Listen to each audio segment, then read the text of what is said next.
अस्सलाम वालेकुम एवरीवन, ज़ोहैब अतीक साथ वकार रियल उस्ताद की एक और एपिसोड के साथ डीएचए फेज 7 बद हाल से बेहतर हाल। इस वीडियो में आगे जाने से पहले आप काइंडली हमारे चैनल को सब्सक्राइब कर लें। वीडियो अच्छी लगी तो उसको लाइक और शेयर भी कर सकते हैं। इन अ लॉन्गर रन अगर मैं देखूं डीएचए फेज 7 के हवाले से आप तमाम लोग हमसे डेली बेसिस के ऊपर रब्ता करते हैं, मुख्तलिफ किस्म की इंफॉर्मेशन कलेक्ट करते हैं और फिर अपनी डायरेक्ट इन्वेंट्रीज हमारे साथ शेयर करते हैं और कहते हैं कि ज़ोहैब भाई और साद भाई आप काइंडली हमारे इस प्रोडक्ट के ऊपर काम करें और हमें सेल करके दें। आप तमाम लोग हमें इज्जत देते हैं, हमारी ये दुआ है कि अल्लाह आपको इज्जत दे। डायरेक्ट इन्वेंट्री के हवाले से बात करने से पहले मैं थोड़ा बहुत बैकग्राउंड के अंदर जाना चाहता हूं और हम ये जानने की कोशिश करते हैं कि आज की डेट में साल 2025 के अंदर साद भाई और मैं इस पोजीशन के अंदर कैसे आ गए कि बहुत सारे लोग हमसे रब्ता करते हैं और अपनी डायरेक्ट इन्वेंट्रीज हमारे साथ शेयर करते हैं।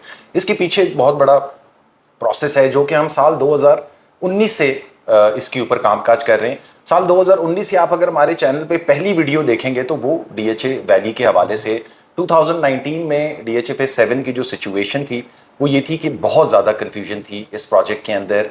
जो एंड यूज़र्स थे उनको नहीं पता था कि मैनेजमेंट क्या सोच रही है। 2008 का ये प्रोजेक्ट था, बहुत ज़्यादा डिले हो चुका था और जो सोसाइटी थी वो भी कोशिश कर रही थी कि किसी न किसी तरीके से कोई रास्ता निकाल लिया जाए। बट ये सारी चीज़ें कोई दिखाने वाला उस तरीके से या बताने वाला उस तरीके से मार्केट के अंदर कोई नहीं था। साथ भाई और मैंने ये कोशिश की कि हम एक प्रॉब्लमेटिक प्रोजेक्ट से स्टार्ट लेते हैं। बीइंग अ रियल्टर आपकी हमेशा ये कोशिश होती है कि एक ऐसे प्रोजेक्ट की तरफ जाएं जो कि फ्लरिश हो रहा हो, उसका नाम हो, कुछ एक दो रुपए मैं भी कमा लूँ, कुछ एक दो लोगों को फ़ायदा भी हो जाए। बट इवेंचुअली हमने अपनी जर्नी डिफरेंटली चूज़ की। हमने ये चूज़ किया कि हम इन तमाम लोगों को जो थोड़ा बहुत हमारे पास रियल स्टेट का एक्यूमेन है और जो इन्फॉर्मेशन हम कलेक्ट करते हैं वो इन लोगों के साथ शेयर करें ताकि इनकी ज़िंदगियों के अंदर और ये जो डिस्ट्रेस है इस इन्वेस्टमेंट से रिलेटेड उसके अंदर कोई ना कोई ईज क्रिएट हो जाए। हमने अब किया क्या इस पूरे टाइम पीरियड के अंदर कि सबसे पहले जो भी इसके अंदर मीटिंग्स होती थी इफेक्टिव्स की और मैनेजमेंट की उसका हम हिस्सा बनते थे। उसमें ये इन्फॉर्मेशन भी लेते थे कि इफेक्टिव्स क्या चाह रहे हैं और ये इन्फॉर्मेशन भी कलेक्ट करने की कोशिश करते थे कि जो डीएचए है या जो डेवलपर है वो उसकी क्या नीयत है और वो क्या चीज़ करना चाह रही है। हमने हमेशा ये कोशिश की कि दफ्तर के अंदर उस तरीके से कम वीडियोस बनाई जाएं और ऑन ग्राउंड साइट के ऊपर ज़्यादा वीडियोस जो हैं वो बनाई जाएं। ये हमने शुरू के अंदर किया। क्लरिकल सपोर्ट दी। बहुत सारे लोगों को यही नहीं पता था कि जी मेरी फाइल ओपन है, क्या चीज़ होती है, ट्रांसफरेबल क्या चीज़ होती है, अगर मैं बेचना चाहता हूं तो मुझे क्या क्या प्रोसेस अप्लाई करने पड़ेंगे कि मेरी ये फाइल तैयार हो जाए बिकने के लिए। उस किस्म की सपोर्ट दी हमने in a longer run. Clerical support दी कि जी मैंने ये कागज़ जमा करवाने हैं, मैंने ये किस्तें जमा करवानी है, मैंने ये कागज़ निकलवाना है। वो सारी असिस्टेंस दी हमने। जो करंट ट्रेंड्स हैं मार्केट के, अगर मार्केट अच्छी सिचुएशन में है तो हमने ये कोशिश की कि आप लोगों को ये चीज़ इन्फॉर्मेशन बताएं कि मार्केट अच्छी है, अगर कोई बेचना चाह रहा है तो एग्जिट हो जाए इस प्रोजेक्ट से और फ्यूचर के प्रोस्पेक्ट भी बताएं। इन अ लॉन्गर रन साल 2019 से हमने जब ये यूट्यूबिंग के करियर स्टार्ट किया तो जितने हम एंड यूजर्स के साथ करीब होते गए in a longer period of time उतना ही हम मैनेजमेंट के साथ भी करीब हुए और उनको भी ये चीज़ नजर आई कि यार ये लोगों को असिस्ट करते हैं, इन्फॉर्मेशन देते हैं, तो इनको जो है वो आप प्रायोरिटाइज करें और इनको इन्फॉर्मेशन पहले दें ताकि ये मार्केट के अंदर जो है वो राइट इन्फॉर्मेशन लोगों तक पहुंचाए और जो कन्फ्यूजन है, मामलात हैं, वो उस तरीके से रिजॉल्व होते हुए लोगों को जो है वो नजर आए। साल 2019 का मैं अगर डीएचए फेज 7 देखूं और साल 2025 का अगर मैं डीएचए फेज 7 देखूं तो ये एक बहुत बड़ा डिफरेंस है जो कि अल्फाज शायद मैं उस तरीके से इसको एक्सप्लेन ना कर सकूं। बट आप अगर हमारे चैनल पे ही प्ले लिस्ट में उसकी हिस्ट्री देख लें, यानी बोगनविला आप 2019 में देख लें तो उसकी क्या हालत है और बोगनविला आप आज साल 2025 में देख लें तो उसकी क्या सिचुएशन है। ये कामकाज करते हुए इस पूरे अरसे में एक बड़ा नंबर ऑफ एंड यूज़र जो है वो हमने इंगेज किया, क्रिएट किया और इस टाइम के ऊपर हमारे पास रेजिडेंशियल, कमर्शियल फेज 7 के अंदर मुख्तलिफ किस्म की जो है वो इन्वेंट्रीज है। साथ भाई ज़्यादातर लोगों का जो खरीदने का रियल स्टेट और बेचने का जो पैटर्न होता है वो यही होता है कि यार कोई करीबी जानने वाला है, डीलर या फिर कोई दोस्त यार है जो कि इस प्रोजेक्ट के अंदर काम करता है, तो अपनी प्रोडक्ट जब खरीदनी होती है, बेचनी होती है तो उस तरफ हम रेफर कर लेते हैं या बातचीत कर लेते हैं। बट ज़्यादातर इस किस्म के जो लोग मार्केट में या जो डीलर हजरात हैं मार्केट के अंदर वो ज़्यादातर जो है वो कट थ्रोट पॉलिसीज के ऊपर कामकाज कर रहे होते हैं कि यार प्रोडक्ट लेके जाओगे तो यार इसके अंदर 3-4 लाख 5 लाख रुपए में आगे पीछे कर लूँ इस एंड यूज़र से तो मेरे लिए बहुत बेहतर होगा। इसके बारे में साथ भाई आप क्या कहना चाहते हो? मुझे ज़रा इन्वेंट्री के बारे में भी आप आगे एक्सप्लेन करें। जी ठीक है जी सुहेब भाई, आपने कट थ्रोट पॉलिसी का कहा, लेकिन इसके अंदर ये नहीं बताया कि दोस्त अहबाब और या उनके जानने वाले या अपने जानने वाले रियल्टर्स के पास तो आप जाते हैं, लेकिन उसके साथ साथ आप अखबार देखते हैं, आप ऐसी वेबसाइट्स के ऊपर जाते हैं या यूट्यूबिंग कौन वीडियो बना रहा है, क्या कर रहा है, उसको देखते हैं। जब आप इन रियल्टर्स के पास जाते हैं तो ये आपको ये कहते हैं कि एक तो आपकी जो असेसमेंट्स आपकी प्रॉपर्टीज़ की बताई जाती हैं वो बहुत बहुत कम होती हैं, साथ साथ में ये भी कहा जाता है कि भाई इस जगह का कुछ नहीं बनेगा, इसके अंदर कोई फ्यूचर नहीं है, आप अपनी प्रॉपर्टी बेच दें, रख के क्या कर रहे हैं। यानी अगर आप as a end user negative हैं तो वो आपकी नेगेटिविटी को कैपिटलाइज कर देते हैं और इतना प्रॉफिट बीच में रख लेते हैं, वो नहीं आपके साथ बयाना कर लेंगे कि हम आपके साथ 5 हफ्ते का टाइम ले रहे हैं या 6 हफ्ते का टाइम ले रहे हैं, और इतना पैसा रख लेंगे कि जो हक आपका है, एक नेचुरल या जेन्युइन रियल्टर का हक बनता है 1% सर्विस चार्जेस के। अगर आपने 50 लाख रुपए का प्लॉट बेचा तो 50,000 रुपए उसके हक का पैसा है फ्रॉम वन पार्टी। अगर दो पार्टीज हैं तो 50,000 रुपए, 1 लाख रुपए। लेकिन बीच में बयाना करके टाइम रख के किसी और को बेच के उसके अंदर 2, 3, 4, 5 लाख रुपए यानी 10% तक कुछ रियल्टर्स इसके अंदर अपने पैसे रख लेते हैं। और डेफिनेटली ये हक उस एंड यूजर का है कि जिसने अपने प्रोजेक्ट के साथ सब्र किया है, जिसने इतना इंतजार किया है कि उसको कोई उसका हक मिल जाए। लेकिन जरूरत के वक्त जब अपनी वो प्रॉपर्टी को सेल कर रहा है तो वो मुनाफा कोई और लेके जा रहा है और एक एंड यूजर उतना कमा नहीं रहा है। या फिर जब कोई खरीदार मार्केट के अंदर आ रहा है तो ये अक्सर आपने ट्रांसफर प्रोसीजर्स के अंदर देखा होगा कि सेलर कहीं और बैठा हुआ है, परचेजर कहीं और बैठा हुआ है, और बीच में 6 रियल्टर्स घूम रहे होंगे इधर से उधर कि सर ये हो रहा है, वो हो रहा है, फलाना हो रहा है। तो एट टाइम्स अगर हम भी डील कर रहे हो तो, और हमने भी ये फाइल किसी रियल्टर को बेची है, तो वो कहानी बड़ी सिंपल ही है कि कई रियल्टर्स हों बीच में। लेकिन हमारी कोशिश इस वीडियो को बनाने की ये है कि जो सेलर हमारे पास आ रहा है और जिस जबरदस्त तादाद के अंदर हमारे पास सेलर आ रहा है, उसके लिए अगर कोई परचेजर कोई इंटेंशन रखता है कि भाई हम ऐसे कोई प्लॉट्स DHA फेज 7 के अंदर अपने लिए लें, कमर्शियल या रेजिडेंशियल, तो हम 1 to 1 इन बायर और सेलर को मिला सकें। और जो मार्केट का गैप है 5 लाख रुपए अप या 5 लाख रुपए डाउन, उसको मिड में लाके आप दोनों को एक फेयर इक्वल सस्ता प्लॉट खरीदार को मिलेगा और थोड़ा सा ज्यादा महंगा बेचने वाला अपना प्लॉट बेचेगा। तो ये हमारी कोशिश है। साथ भाई और मैं हमेशा अपने चैनल के थ्रू आप लोग को ये चीज बताते रहते हैं कि प्रोजेक्ट चाहे कोई भी हो रियल एस्टेट का, जिन बंदों के साथ आप काम कर रहे हैं बहुत ज्यादा इंपॉर्टेंट होता है। साथ भी इन्वेंट्री के हवाले से हैं कि यार क्या क्या चीजें आप बेच रहे हैं, क्या क्या चीजें डायरेक्ट आपके पास पड़ी में, अगर कोई खरीदार डायरेक्टली प्रोडक्ट आपसे बाय करना चाह रहे तो उसके लिए क्या है आपके पास। इन्वेंट्री के हवाले से अगर मैं बात करूं तो मैं फेज 7 के अंदर इस टाइम पे बहुत सारे डिफरेंट फाइल्स देखता हूं। नॉन बैलेटेड फाइल्स मार्केट के अंदर हैं, नॉन बैलेटेड फाइल्स के अंदर भी 5 मरला 8 मरला और ओपन और ट्रांसफरेबल फाइल मार्केट के अंदर मौजूद है। फिर सेक्टर्स के ऊपर भी डिपेंड करता है कि ज्यादा महंगे सेक्टर्स वो हैं कि जिसके अंदर अभी हम डेवलप प्लॉट्स देख रहे हैं, उनके नाम के ब्लूबेल, ओलिएंडर, बोगनविला, सनफ्लावर, ये वो सेक्टर्स हैं कि जो जरा ऊपर करके फॉल करते हैं। फिर कुछ सेक्टर्स हैं जरा ज्यादा सस्ते आ जाते हैं जिसके अंदर eglantine, daisy, gloxinia, iris lotus lavender, zinnia, snowdrop, jasmine, ये कुछ सेक्टर्स हैं कि जो इतने मंजर आम पे नहीं है, जरा सस्ती फाइल्स इनकी मार्केट के अंदर मिल जाती हैं। फिर मार्केट के अंदर उसके बकरे किस्म के पॉइंट्स हैं कि भाई ये कितना सरचार्ज हिस्ट्री है इसकी, through out zero surcharge history है तो जरा ज्यादा बेहतर है।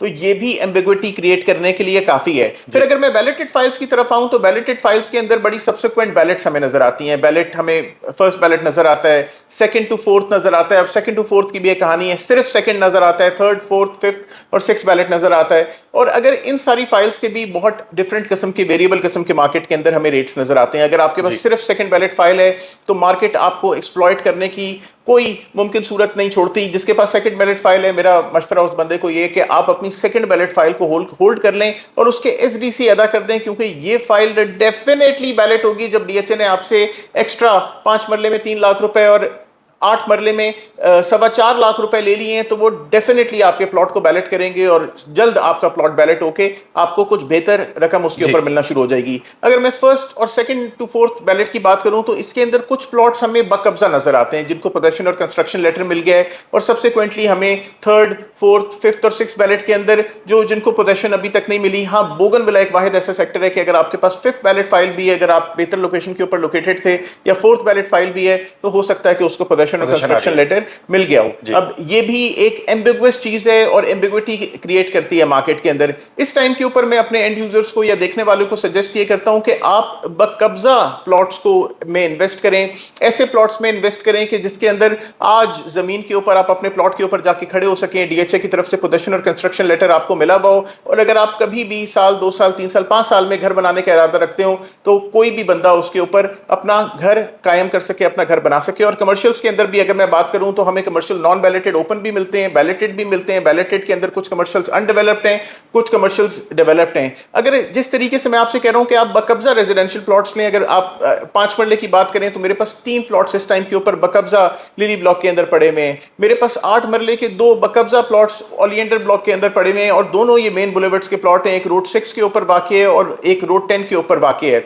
इसी तरीके से अगर मैं मैग्नोलिया ब्लॉक के अंदर चला जाऊं तो खूबसूरत लोकेशन के प्लॉट्स मेरे पास इस टाइम के ऊपर मैग्नोलिया ब्लॉक के अंदर लोकेटेड है, जो कि बकब्जा प्लॉट्स हैं। बोगनविला के अंदर भी मेरे पास BG10 के अंदर, यानी स्ट्रीट 10, BG10 मतलब बोगनविला 10, तो BG10 के अंदर, BG20 के अंदर, BG30 के अंदर, 41B के अंदर बकब्जा प्लॉट्स मौजूद हैं कि जिसके साथ पोजेशन कंस्ट्रक्शन लेटर लगा हुआ है और अपना घर आप उसके ऊपर फौरी बना सकते हैं। रोज ब्लॉक के अंदर भी मेरे पास इस टाइम पे 8 मरले का कॉर्नर प्लॉट पड़ा हुआ है और इसके ये भी बकब्जा है और इसके ऊपर भी आप घर बना सकते हैं। इसी तरीके से ब्लू बेल ब्लॉक के अंदर कॉर्नर तो अनफॉर्चुनेटली कोई नहीं है। 8 मरले के मेरे पास 2 प्लॉट्स इस टाइम पे पड़े हुए हैं और 5 मरले का 1 प्लॉट पड़ा हुआ है। अब मैं बकब्जा प्लॉट को फोकस क्यों कर रहा हूं कि आपको बकब्जा प्लॉट लेना चाहिए, बकब्जा बैलेटेड और बकब्जा।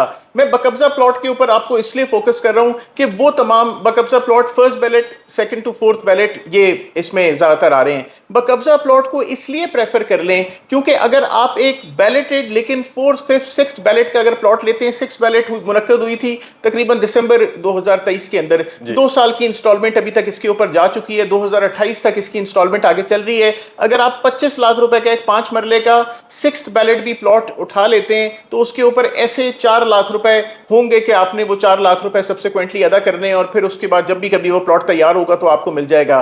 तो 25 लाख रुपए का ये प्लॉट, 4 लाख रुपए और एडिशनल 29 लाख रुपए का आपको ये प्लॉट मिल रहा है। वाइल मेरे पास लिली के अंदर एक 5 मरले का on with possession plot all dues clear पड़ा हुआ है, जो कि आपको 30 लाख रुपए के अंदर महज मिल रहा है। ये ऑन ग्राउंड रेडी है, इसके साथ घर भी बने हुए हैं। जो DHA होम्स हैं ये उसके एक एक्स्ट्रा प्लॉट उधर क्रिएट हुआ हुआ है और सबसे सस्ता है इस टाइम के ऊपर। और जो आज तैयार है उसको 2 साल, 3 साल, 4 साल बाद जब लोग यहाँ पे घर बनाना शुरू हो जाएंगे, ज्यादा घर बने हुए होंगे, तो आपका प्लॉट है जिसके इर्द गिर्द 50 घर बने हुए हैं, उसकी एक वैल्यू फर्क है। और एक ऐसा बंदा है कि जिसने ये फाइल ली 25 लाख रुपए का 5 मरला, या फिर 40 या 38 लाख रुपए का 8 मरला, 5th, 6th बैलेट सब्सिक्वेंटली, तो उसके अंदर उसको डिफरेंस ये है कि वो एक तो पैसों में भी वो पूरा करेगा, जो डेवलपमेंट चार्जेस अदा करेगा, टाइम भी उसका डिफरेंट होगा, और 3 इयर्स डाउन द लाइन जब आपके प्लॉट के इर्द गिर्द 50 घर बने हुए हैं और एक नया साफ सुथरा इलाका निकल रहा है, तो आपका इलाका तैयार हो रहा है, तो डेफिनेटली आपका इलाका डेफिनेटली महंगा होगा। तो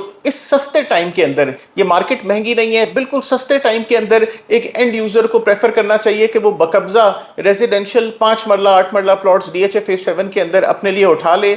और जो फिर भी कहता है कि उसके पास बजट कम है, तो वो एक बैलेटेड प्लॉट जो कि 5वीं छठी बैलेट के अंदर, 4थी 5वीं छठी बैलेट के अंदर आया हुआ था, वो अपने लिए उठा लिया। अगर मैं कमर्शियल्स की बात करूं तो इस टाइम पे मेरे पास 4 मरला का कमर्शियल 80 लाख रुपए का भी मिलेगा, लेकिन 4 मरले का कमर्शियल 1 करोड़ 20 लाख रुपए का भी मिलेगा। अब इसके अंदर जो 80 लाख रुपए का प्लॉट है ये ऑन ग्राउंड डेवलप नहीं होगा, लेकिन इट्स अ बैलेटेड प्लॉट। और जो 1 करोड़ 20 लाख रुपए का कमर्शियल है वो बेहतरीन सेक्टर ब्लू बेल सेक्टर के अंदर मौजूद होगा, मेन बुलेवर्ड के ऊपर होगा, आज कब्जे के लिए तैयार है, उसको आज जाके देखा जा सकता है, उसके ऊपर कंस्ट्रक्शन की जा सकती है और उसको रख के उसके ऊपर बेहतरीन फायदा भी उठाया जा सकता है। इसीलिए अगर इसी तरह अगर मैं 8 मरले के कमर्शियल की बात करूं तो मेरे पास इस टाइम के ऊपर 1 करोड़ 60 लाख रुपए का भी 8 मरले का कमर्शियल है लिली ब्लॉक के अंदर। मेरे पास इस टाइम के ऊपर 3 करोड़ रुपए के भी कमर्शियल प्लॉट्स हैं बोगनविला के अंदर, जो बिल्कुल Kallar Syedan road main entrance के साथ करके ये कमर्शियल्स लोकेटेड हैं। अगर आप इस तरह के कमर्शियल के अंदर, यानी अगर आपने 1 करोड़ 60 लाख रुपए का कमर्शियल मेरे से पिक किया, तो उसके ऊपर थोड़ा सा इंतजार है। हाँ, वो पैसों के हिसाब से तो आपको डेफिनेटली गेन प्रोवाइड करेगा इन द लॉन्गर रन।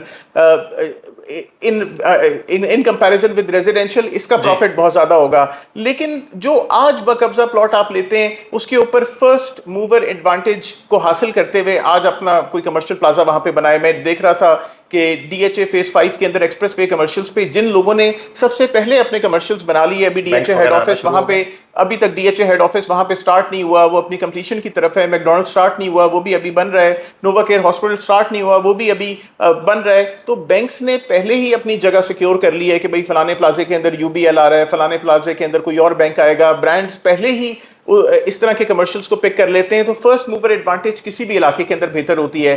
तो मेरे पास ये डायरेक्ट इन्वेंट्री है और मेरी इन्वेंट्री के अंदर आपको फायदा ये है कि आपको साथ बैठ के चाय पीने का मौका मिलेगा उस सेलर से कि जो वो प्लॉट बेच रहा है। मुझे आप लोगों को छुपाना नहीं है, मुझे आप लोगों को दूर दूर बिठाना नहीं है कि आप लोग सोचते रहें कि यार वो किससे मैंने खरीदा वो मैं उसको कॉन्ग्रेचुलेट तो कर दूं मैंने जिससे खरीदा। परचेजर कब आएगा या फिर सेलर कब आएगा या कब उससे मुलाकात होगी, सिर्फ डीएचए के ट्रांसफर पे साथ बैठना मुलाकात नहीं है। मुलाकात उससे पहले की हो और क्लैरिटी भी उसके साथ साथ हो जो एक बेहतर रियल्टर आपको प्रोवाइड करेगा। डीएचए फेज 7 से रिलेटेड है, यानी कि मैं इसमें वीडियो को स्टार्ट में ही आप लोगों के साथ एक जर्नी शेयर की, तो वो जैसे प्रॉब्लम्स की हमने कोशिश की कि उनका सोल्यूशन जो है वो आप लोगों के साथ शेयर करते रहें या उसकी प्रोग्रेस शेयर करते रहें ताकि आप लोगों के लिए ईज क्रिएट हो। उसी तरीके से अब जब ये प्रोजेक्ट एक फिनिशिंग की तरफ जा रहा है या इसके मामलात बेहतरी की तरफ जा रहे हैं तो उसमें भी सेल परचेज के हवाले से आप लोग हमारी असिस्टेंस ज़रूर लें। इंशाल्लाह हम आपको बेहतर गाइड करेंगे, आपके फ़ायदे के लिए गाइड करेंगे। और हमारी गाइडेंस वो है जैसे एक अल्लाह का बंदा दूसरे अल्लाह के बंदे को गाइड करते हैं। और कुछ ऐड ऑन करना चाहते हैं? Like share subscribe. Contact detail जो है वो वीडियो डिस्क्रिप्शन के अंदर मेंशन है। फेसबुक पेज और इंस्टा का पेज भी है, आप उसको भी लाइक कर सकते हैं। डीएचए इस्लामाबाद रावलपिंडी से रिलेटेड आपकी कोई क्वेरीज हो तो आप जरूर हमसे रब्ता करें। इंशाल्लाह we will be of help. अपना ख्याल रखें। सलाम।